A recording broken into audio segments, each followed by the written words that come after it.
Hello everyone, आप सभी का एक बार फिर से स्वागत है। और मैं आ गई हूँ फिर से क्लास लेकर। और आज जो हमारी क्लास है वो है 5th चैप्टर की एनसीईआरटी हिस्ट्री की। तो आज मैं मोटिवेशन ऐड नहीं कर पाई क्योंकि ये बुक है, बुक में मैं ऐसे कुछ पीडीएफ ऐड कुछ अपना ऐड नहीं किया कर पाई। तो मैं आपको एक बात बताती हूँ, हम सब कॉम्पिटिटिव एग्ज़ाम की तैयारी कर रहे हैं। तो किसी ने किसी को बताना नहीं है कि हम कॉम्पिटिटिव एग्ज़ाम की तैयारी कर रहे हैं। खास करके अपने मोहल्ले वालों और अपने रिश्तेदारों को पूछेंगे तो बताना नहीं। क्यों नहीं बताना? बाई चांस हमारा एग्ज़ाम क्लियर नहीं हुआ तो वो तो पूछेंगे। किसी मोहल्ले वाली आंटी को बोल दिया कि हम यूपीएससी की तैयारी कर रहे हैं, एसएससीजीएल की तैयारी कर रहे हैं, वो अपने बच्चे से पूछेगी कि रिज़ल्ट आया एसएससी का, सीजीएल का, एनटीपीसी का, कुछ भी। जिस दिन रिज़ल्ट आया वो आंटी आपके घर पूछने आएगी। ठीक है, तो बताना नहीं किसी को। कोई पूछे तो कहना है कि हम अभी अपनी पढ़ाई जो है वो कंटिन्यूस कर रहे हैं। ठीक है, हमारी अभी तो स्टडी कंप्लीट नहीं हुई है। ठीक है, और दूसरी बात, बाई चांस हमने क्लियर कर लिया। ठीक है, बाई चांस को चलो क्लियर हो गया तो उनके घर में लड्डू दे के आने। ठीक है, लड्डू ही देने हैं और कोई दूसरी स्वीट नहीं देनी। ठीक है, क्योंकि वो लड्डू ही डिज़र्व करते हैं, क्योंकि वो इतनी सारी बातें करते हैं। तो ठीक है, आज का मोटिवेशन आपके लिए यही था कि किसी को बताना नहीं है कि हम कॉम्पिटिटिव एग्ज़ाम की तैयारी कर रहे हैं। आधे से ज़्यादा प्रॉब्लम हमारी यहीं सॉल्व हो जाती है, क्योंकि हमें किसी को अपनी एक्सप्लेनेशन बताना कि हम पास क्यों नहीं हुए, हमने एग्ज़ाम क्रैक क्यों नहीं किया, हम एग्ज़ाम क्यों नहीं निकाल पाए। ठीक है, तो चाहे वो गर्ल्स है, बॉय है, लड़का है, लड़की है, ठीक है, किसी को नहीं बताना। चलिए अब शुरू करते हैं। इतने मिनट मैंने आपके वेस्ट कर दिए सक्सेसफुली। ठीक है, चलिए आज का चैप्टर है एनसीईआरटी का। क्या बताती हैं हमारी किताबें और खबरें। ठीक है, हमें कहाँ कहाँ से डाटा मिलता है, ये रिसर्चर को कहाँ कहाँ से डाटा मिलता है कि वो हमें बता पाएँ कि पुराने ज़माने में जो एंशिएंट टाइम था उस ज़माने में क्या कुछ हुआ था और क्या नहीं हुआ था। ठीक है, तो चलिए, जो भी हमें डाटा मिलता है ज़्यादा तो बुक्स से मिलता है। जहाँ उस टाइम की कोई खबर मिल गई उससे हम पता लगा सकते हैं ये खबर कितनी पुरानी है। ठीक है, वहाँ जो मानव कंकाल मिलते हैं। ठीक है, तो फर्स्ट है दुनिया के प्राचीनतम ग्रंथों में से एक। ये तुम वाली बात है एनसीईआरटी की अच्छी है, आप लिखना चाहिए जहाँ पे। शायद वेदों के बारे में सुना होगा। वेद 4 प्रकार के हैं। ठीक है, और आज की क्लास इंपॉर्टेंट है क्योंकि इसमें बहुत सारा डाटा इंक्लूड किया गया है जो एग्ज़ाम में आया हुआ है। ठीक है, ऋग्वेद, सामवेद, यजुर्वेद, अथर्ववेद। ठीक है, कितने वेद हैं? 4 वेद हैं। कौन कौन से हैं? ठीक, तो वो वेदों के नाम क्या है? ऋग्वेद, सामवेद, यजुर्वेद और अथर्ववेद। ठीक है, सबसे पुराना वेद है और जो सबसे पुराना वेद है वो ऋग्वेद है। ठीक है, ऋग्वेद की रचना लगभग 3500 साल पहले हुई थी। पूछ सकते हैं ऋग्वेद की रचना कब हुई? ऋग्वेद की रचना 3500 साल पहले हुई। ऋग्वेद में 1000 से ज़्यादा प्रार्थनाएं हैं। ठीक है, इसमें क्या है? इसमें प्रार्थनाएं हैं। इन्हें स्तुति कहा जाता है। स्तुति का मतलब क्या होता है? स्तुति का मतलब होता है अच्छी तरह से बोला गया। ठीक है, क्या स्तुति का मतलब क्या हुआ? अच्छी तरह से बोला गया, अच्छी तरह से बोला गया। ठीक है, जो मैं हाईलाइट करती हूँ इसे नोट कर लीजिएगा, नोट अपनी नोटबुक पर कीजिएगा। ठीक है, विभिन्न देवी देवताओं की स्तुति में रचे गए हैं। इसमें 3 देवता बहुत महत्वपूर्ण हैं, अग्निदेव, इंद्रदेव, सोम। ठीक है, इसे हिंदी इंग्लिश वाले यही पढ़ेंगे, फायर नहीं पढ़ेंगे। ठीक है, अग्नि, इंद्र और सोम। अग्निदेव जो आग के देवता हैं और युद्ध के देवता हैं कौन? इंद्रदेव। ठीक है, और सोम एक पौधा है जो खास पेय, जिसका एक खास पेय बनाया जाता है। ठीक है, पीने वाला पदार्थ है, उसे एक खास पेय बनाया जाता है। वैदिक प्रार्थनाओं की रचना ऋषियों ने की थी। आचार्य विद्यार्थियों को इन्हीं अक्षरों, शब्दों और वाक्यों में बांटकर स्वर पाठ द्वारा कंठस्थ करवाते थे। अधिकांश स्तुतियों की रचना सीखने सिखाने वाले पुरुष करते थे। कुछ प्रार्थनाओं की रचना महिला ने भी की थी। ठीक है, वीमेन ने भी कुछ रचनाएं लिखी थी। ऋग्वेद की भाषा अब आती है इंपॉर्टेंट लाइन। ऋग्वेद की भाषा क्या है? प्राकृत, संस्कृत, वैदिक, संस्कृत। ठीक है, प्राकृत संस्कृत है और वैदिक संस्कृत है, तो जो हम स्कूल में पढ़ते हैं उनसे थोड़ी भिन्न है। नेक्स्ट है, तो ये भी बहुत इंपॉर्टेंट है, इसमें से ये सीधा सीधा क्वेश्चन आया हुआ है, भरोपियन। ठीक है, जो भरोपियन भाषा है वो क्या बोला जाता है? इसमें से क्वेश्चन आया था, भारतीय भाषा का हिस्सा है। ठीक है, ये क्वेश्चन आया हुआ है, भारतीय भाषा का हिस्सा है, तो क्या है? भरोपियन। ठीक है, हम पूरा पढ़ते हैं क्या है। भारतीय भाषा यूरोपियन, भारत और यूरोपियन। ठीक है, दोनों भाषाओं को मिला के। क्यों मिला के? भारत की कई भाषाएं असमिया, गुजराती, हिंदी, कश्मीरी और सिंधी एशियाई भाषा जैसी फ़ारसी, जो फ़ारसी हो गया, यूरोपीय भाषा होगी। बहुत सी भाषाएं ऐसी है जैसे इंग्लिश, फ़ारसी, जर्मनी, यूनानी, इटालियन, स्पेनिश आदि इसी परिवार से जुड़ी हुई हैं। कौन से? भारत और यूरोपियन क्या बन गया? भरोपिय। ठीक है, इन्हीं भाषा से जुड़ी हुई है, एक भाषा परिवार है इसलिए क्योंकि आरंभ में इसमें कई शब्द एक जैसे थे। उदाहरण के लिए मातृ संस्कृति में माँ, हिंदी में मदर, इंग्लिश में माँ माँ माँ। ठीक है, एकदम रिलेटेड है, कोरिलेटेड है एक दूसरे से। ठीक है, इस वजह से क्या बोला जाता है? भरोपियन। भारतीय, इंडियन और यूरोपियन जो भाषाओं का मिक्सचर है, जो एक दूसरे से रिलेट करती है, उन्हें क्या बोला जाता है? भरोपियन। आगे आ गया दूसरी भाषाओं का जो मिक्सचर है हमारे देश में बोली जाती हैं। ठीक है, उपमहाद्वीप में दूसरी भाषा परिवार की भी भाषाएं बोली जाती है। उदाहरण के लिए पूर्वोत्तर प्रदेशों में तिब्बत वर्मा परिवार की भाषाएं बोली जाती है। तमिल, तेलुगु, कन्नड़, मलयालम, द्रविड़ और भाषा परिवार की भाषाएं हैं। ठीक है, ये एक परिवार की भाषाएं हैं। जबकि झारखंड और मध्य भारत के कई हिस्सों में बोली जाने वाली भाषा एस्ट्रो इंडिका, ठीक है, एस्ट्रो एस्टिक है। ठीक है, जो बोली जाती है हमारे उपमहाद्वीप कौन कौन से? तेलुगु, कन्नड़, मलयालम। ठीक है, ये सब एक परिवार की भाषा है। इसको बोलते हैं एस्ट्रो एस्टिया। ठीक है, एशियाटिक। ठीक है, एशियाटिक, एस्ट्रो एशियाटिक बोला जाता है इनको। इसको बोला जाता है भारतीय भ्रोपे। ठीक है, ये याद करना है, ये तो क्वेश्चन पूछ चुका है। ठीक है, ये पूछेगा ज़रूर, तो इसका स्क्रीनशॉट लेना तो स्क्रीनशॉट आप ले सकते हैं फटाफट से। ठीक है, तो नेक्स्ट है, जिन किताबों को पढ़ते हैं वे लिखी और छापी गई हैं। जो हम अभी पढ़ रहे हैं वो लिखी और छापी गई हैं। ऋग्वेद का उच्चारण किया जाता है और उसे श्रवण मतलब सुना जाता था, ना कि पढ़ा जाता था। अब बात ये बनती है कि उसे उस टाइम लिखा भी गया था? नहीं जी, सिर्फ इसे बोला गया था और कंठस्थ कराया गया था जो सामने पढ़ने वाला होता था। ठीक है, रचना के कई सदियों बाद से पहली बार लिखा गया। इसे छापने का काम तो बड़ी मुश्किल से 200 साल पहले हुआ है। ठीक है, जो ये छापी गई हैं, जितने भी ऋग्वेद में बोला गया तो मुश्किल से 200 साल पहले हुआ है। ठीक है, पहले तो सिर्फ बोलते थे और कंठस्थ कराते थे, लिखने वाला कोई झंझट नहीं था। ठीक है, इतिहासकार ऋग्वेद का अध्ययन कैसे करते हैं? अब इतिहासकार हैं वो ऋग्वेद का अध्ययन कैसे करते हैं? अतीत के बारे में जानकारी इकट्ठा करना, लेकिन भौतिक अवशेषों के अलावा वह लिखित स्रोतों का भी उपयोग करते हैं। चलो देखते हैं कि ऋग्वेद का अध्ययन कैसे करते हैं। ऋग्वेद में कुछ स्तुतियाँ वार्तालाप के रूप में हैं। विश्वामित्र नामक ऋषि और देवियों के रूप और विश्वामित्र एक ऋषि है और देवियों के रूप में पूजित 2 नदियाँ हैं। कौन कौन सी नदियाँ हैं? ये नदियों का नाम भी पूछा जाएगा, व्यास और सतलुज। ऋग्वेद में 2 नदियों की बात की गई है। इसकी प्रार्थनाओं में उस नदियों का नाम है व्यास और सतलुज। ठीक है, तो ये बताती हूँ क्या है ऋग्वेद की।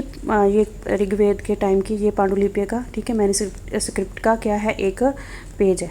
ठीक है, पन्ना है। ब्रुज वृक्ष मैंने पहले भी बताया था, जो ब्रुज वृक्ष है उसकी छाल पर लिखी गई पांडुलिपियाँ कश्मीर में पाई गई। ये कहाँ पे पाई गई? कश्मीर में। लगभग 150 वर्ष पहले ऋग्वेद की पहली रचना, तो कब छापी गई थी ऋग्वेद की पहली रचना? हमें जितना पता है रिसर्चिंग के हिसाब से, तो ऋग्वेद की पहली रचना छापी गई थी लगभग 150 साल पहले। ठीक है, इसका सबसे पहले बार छापने के लिए इसका प्रयोग किया गया था। इसी पांडुलिपि को देखकर अंग्रेजी अनुवाद तैयार किया, ट्रांसलेशन किया गया इसे इंग्लिश में। यह महाराष्ट्र के पुणे, ठीक है, कहाँ है? महाराष्ट्र के पुणे के एक पुस्तकालय में सुरक्षित रखी गई है। ये देख लीजिए, ये है। ठीक है, ये वो पांडुलिपि। नेक्स्ट है विश्वामित्र और नदियाँ। जो ऋग्वेद में जो प्रार्थना लिखी गई हैं वो एक ये भी है इसमें से। ठीक है, तो हम चलो पढ़ते हैं इसमें क्या लिखा गया। विश्वामित्र बोलते हैं, ऐसे ही लिखा गया। विश्वामित्र कहते हैं, हे नदियों, अपने बछड़ों की चाहती हुई 2 चमकती गाय की तरह 2 फुर्तीले घोड़ों की चाल से पहाड़ से नीचे आओ। इंद्र द्वारा दी हुई शक्ति से सुफुर्ती तुम रथों की गति से सागर की ओर बह रही हो। तुम जल से परिपूर्ण हो और एक दूसरे से मिल जाना चाहती हो।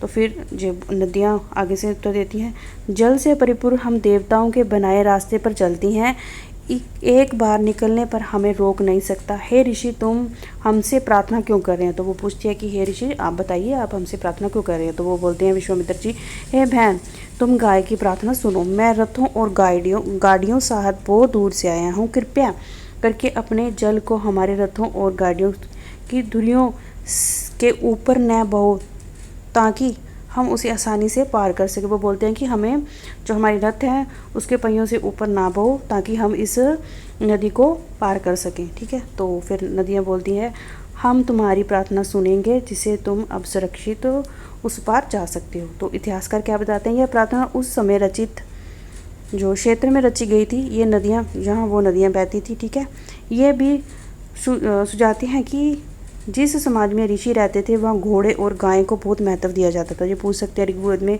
किसे महत्व दिया जाता, किसको महत्व दिया जाता था, घोड़े और गाय को। ठीक है, इसलिए नदियों की तुलना घोड़ों और गाय से की गई है। ठीक है, ऋग्वेद की प्रार्थना में अन्य दूसरी नदी खासकर सरस्वती, सिंधु, ठीक है, सरस्वती और सिंधु का भी नाम है। इसमें गंगा और जमुना का उल्लेख सिर्फ एक बार हुआ है। ठीक है, ये पूछ सकता है गंगा और जमुना का ऋग्वेद में कितनी बार उल्लेख हुआ, तो सिर्फ एक बार हुआ है। ठीक है, ये एनसीईआरटी की बुक है प्रॉपर। ठीक है, तो इसने बोला है कि एक बार ही होता है। ठीक है, कितनी बार होता है, एक बार वर्णन गंगा और जमुना का ऋग्वेद में। ठीक है, नेक्स्ट है मवेशी, घोड़े और रथें।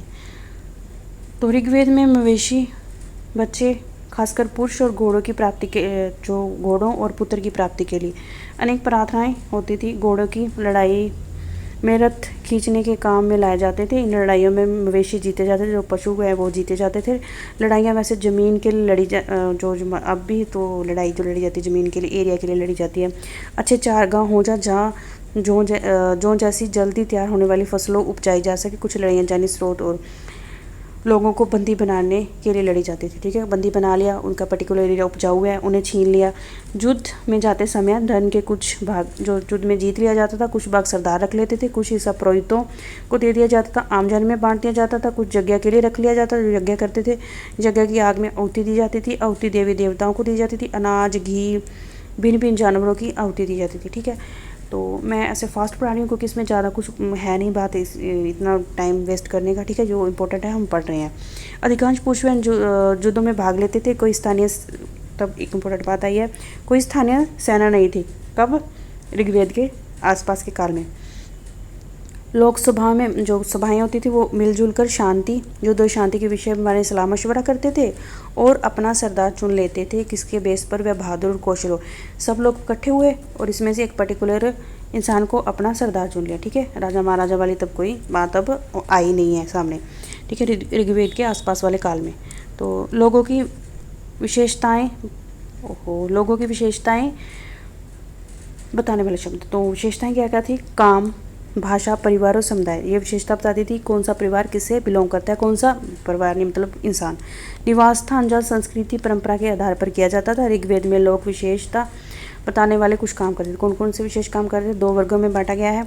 वर्गीकरण काम के आधार पर किया जाता था। कभी कभी ब्राह्मण कहते हैं कि तरह तरह के यज्ञ और अनुष्ठान करते थे। और दूसरे लगे, एक तो हो गया ब्राह्मण जो यज्ञ अनुष्ठान करते हैं, ब्राह्मण और पुरोहित। दूसरे हो गए लोग राजा। ठीक है, दो हो गए राजा और पुरोहित।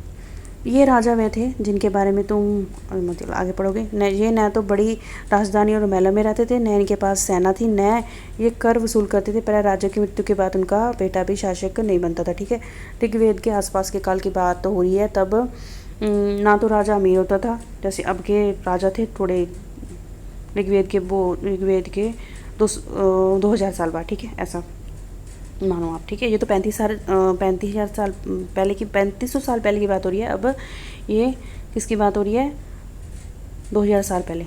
ठीक है, तो तब राजा महाराजा बड़ी शान शौकत से रहते थे। लेकिन ऋग्वेद के आसपास के काल में ऐसा नहीं था। ठीक है, सभी लोग इकट्ठे होते थे, अपना एक सरदार चुन लेते थे। ठीक है, वो सरदार युद्ध हुआ, काम खत्म तो राजा भी, ठीक है, उनका ओहदा भी खत्म। फिर से कोई नई विपत्ति आई तो फिर से अपना कोई कौशल राजा चुन लिया। ठीक है, अब नेक्स्ट है जनता। पूरे समुदाय के लिए दो शब्द का इस्तेमाल किया जाता था। ये इंपॉर्टेंट है। कौन कौन सा शब्द हिंदी में प्रयुक्त और अन्य भाषा में आज भी, जन, ठीक है, जन का, और दूसरा विश, ठीक है, वैश्य। जन और वैश्य दो शब्दों का इस्तेमाल किया जाता था। जन जो नाम से जाना जाता, ऋग्वेद में विश्वजन जनों के नाम से जाना जाता था। इसमें पुरुजन, भक्तजन, विश्वजन, यदुजन, ठीक है, ये जन का प्रयोग किया जाता था किसमें, ऋग्वेद में। नेक्स्ट है, जिन लोगों ने प्रार्थना की रचना की थी वे कभी कभी खुद को आचार्य कहते हैं और अपने विरोधियों और दासों या दस्युओं को क्या बोलते हैं? दास या दूसरे दास लोगों को क्या बोलते हैं? विरोधियों को क्या बोलते हैं? दास।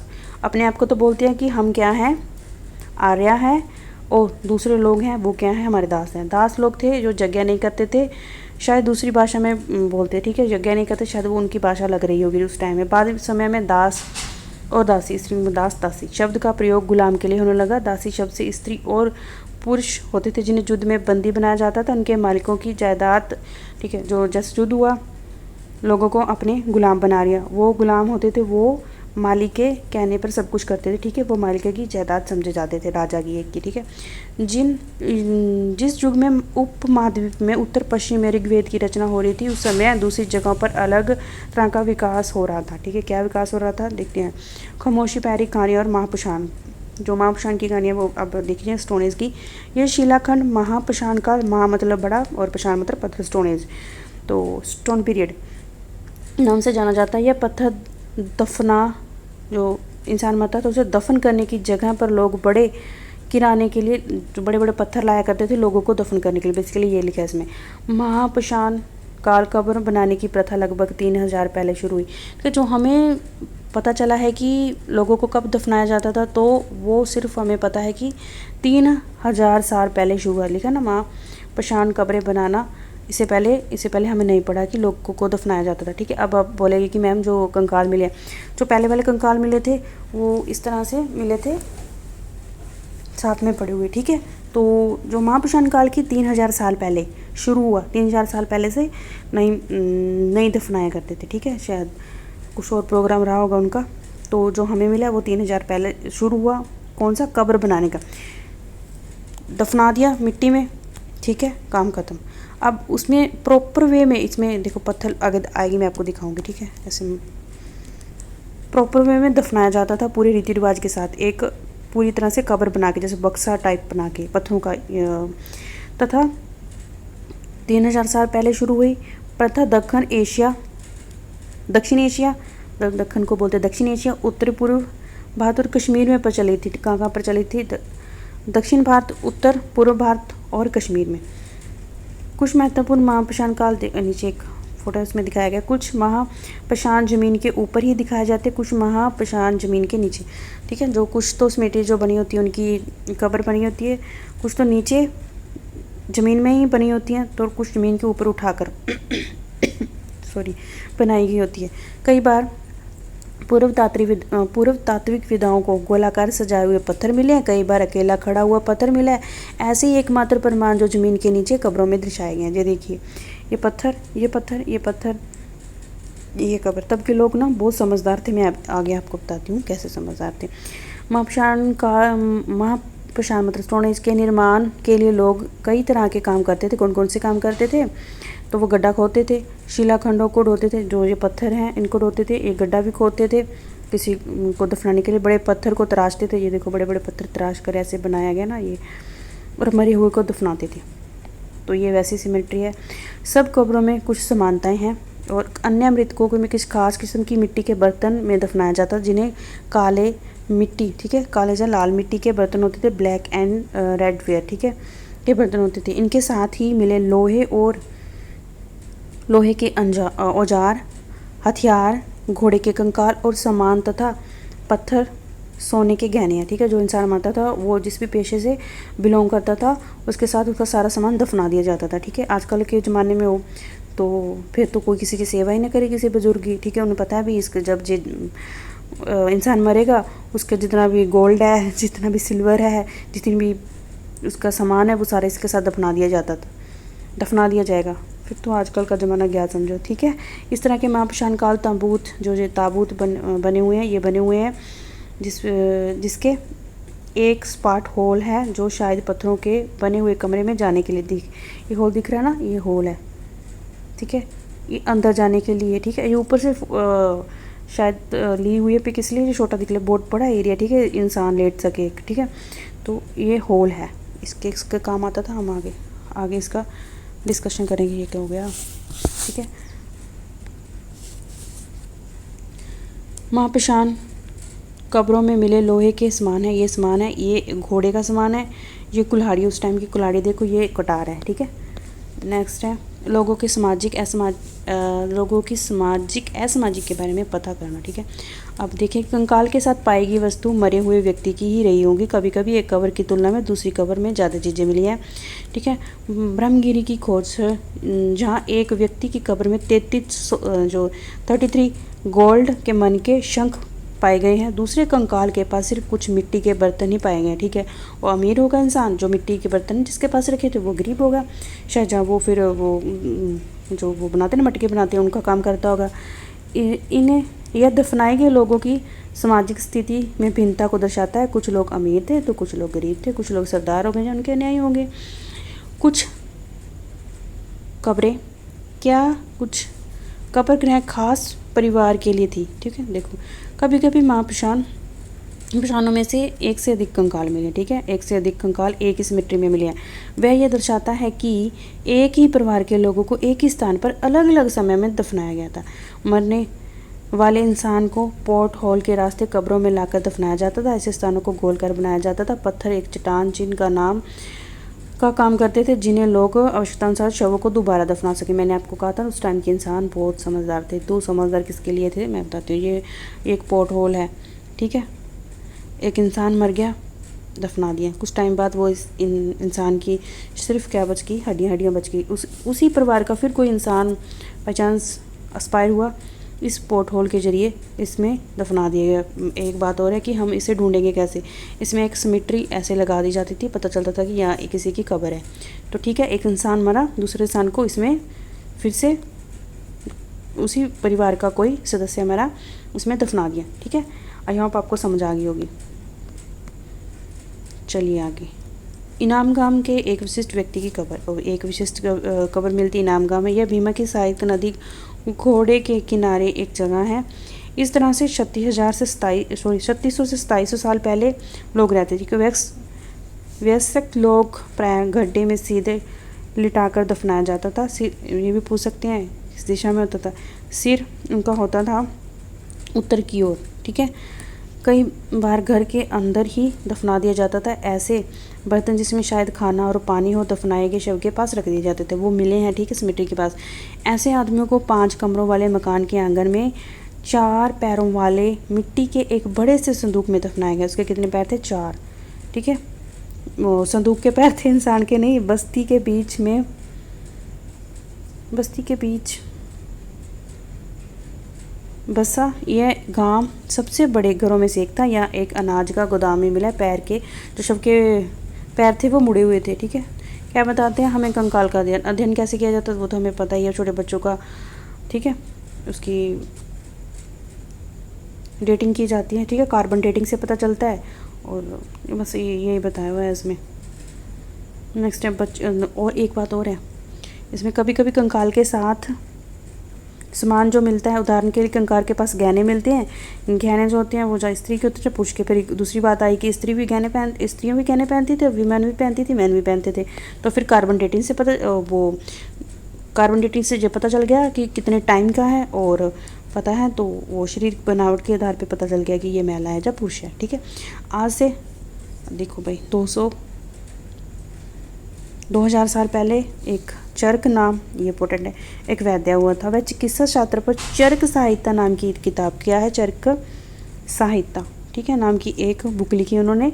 यह मानव के शरीर की हड्डियाँ कितने बताते हैं? 360। ठीक है, और आधुनिक जो विज्ञान है वो कितनी हड्डियाँ बताता है? जो आज का साइंस है वो कहता है भी 206 हड्डियाँ होती हैं। तो फिर बोलते हैं कि इन्होंने इतनी हड्डियाँ क्यों बताई? इन्होंने दांत और अन्य हड्डियाँ भी गिन ली थी साथ में। ठीक है, तो इसलिए वो कुल मिलाकर 360 हुई। ठीक है, तो ये चरक है, उनकी चरक संहिता है। कितने साल पहले? 2000 साल पहले। इनाम गाम के लोग का काम धंधा क्या था? तो वो गेहूँ, जौ, दाल, बाजरा इंट्रोडाइज। ठीक है, बाजरा भी आ गया, तिल भी आ गया, दोनों आए हैं। नई जानवरों की हड्डियाँ भी मिली हैं। कई हड्डियों पर कटने के निशान से अंदाज़ा होता है कि इन्हें लोग खाते होंगे। गाय, भैंस, बकरी, कुत्ते, घोड़े, गधे, सूअर, सांभर, चितकबरा, ठीक है, चितकबरा, हिरण, मिर्ग, कृष्ण मृग, खार, नेवला, चिड़िया, घड़ियाल, कछुआ, केकड़ा, मछली की हड्डियाँ पाई गई। ऐसे साक्ष्य, ठीक है, ऐसे रिसर्चर को वहाँ मिले हैं इन सब के कंकाल। बेर, आंवला, जामुन खजूर, ठीक है, ये भी पूछ सकते हैं। ये कुछ भी एग्जाम वाले ना कुछ भी उल्टा सीधा पूछ रहे हैं आजकल, तो ठीक है, ये भी याद कर लेना। बेर, आंवला, खजूर, जामुन, ठीक है, रसबरी एकत्रित की गई किस कहाँ पे, इनाम काम में। तो नेक्स्ट है, अब अन्य क्या मिला है इसमें, इसमें लगभग 3500 साल पहले ये लेखन काल के सबसे पुराने उदाहरण मिले। ये लिखा हुआ है कुछ, ये है एक हड्डी, और हड्डी पे कुछ लिखा हुआ है। अभी क्यों लिखा है देखते हैं। यह जानवरों की हड्डियों पर लिखा गया था।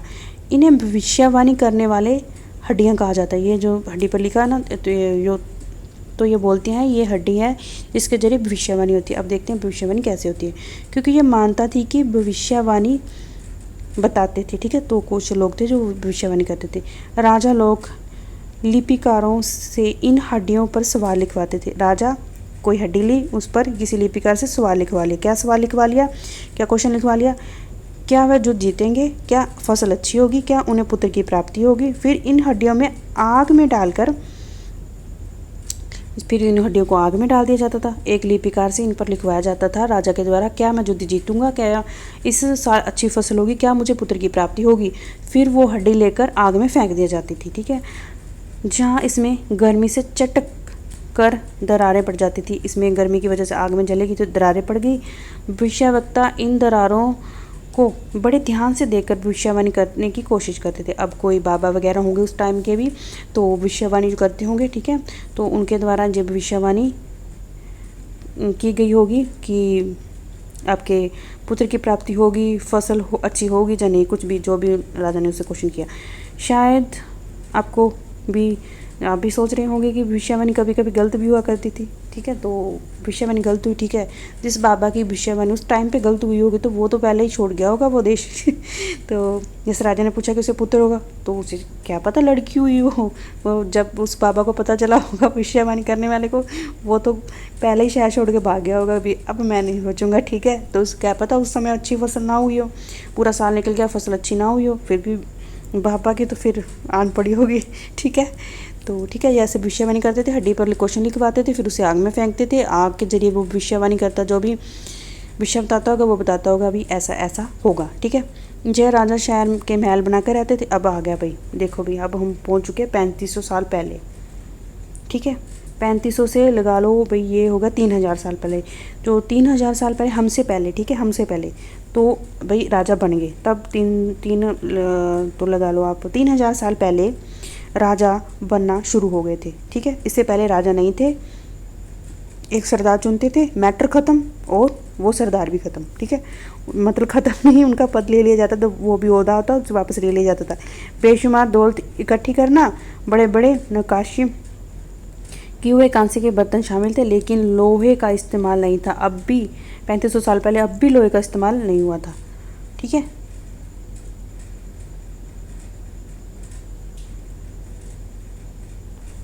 ये था आज का चैप्टर, जिसमें वेदों की रचना 3500 साल पहले हुई थी।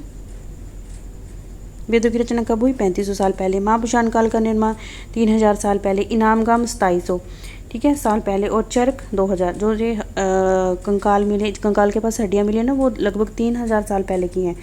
अभी 3500 साल पहले लोहा इंट्रोडक्शन नहीं हुआ था इसके लोहे की, ठीक है। तो ये कहाँ की हैं, ठीक है, ये कब्रगाह में, ये 3000 साल के बाद की सिमिट्री जो मिली है, ठीक है, खुदाई में। तो आप बोलोगे ऋग्वेद काल में जो 3500 साल का था, ठीक है। तो हमने शुरू में पढ़ा, ये था हमारा चैप्टर नंबर 5, ठीक है।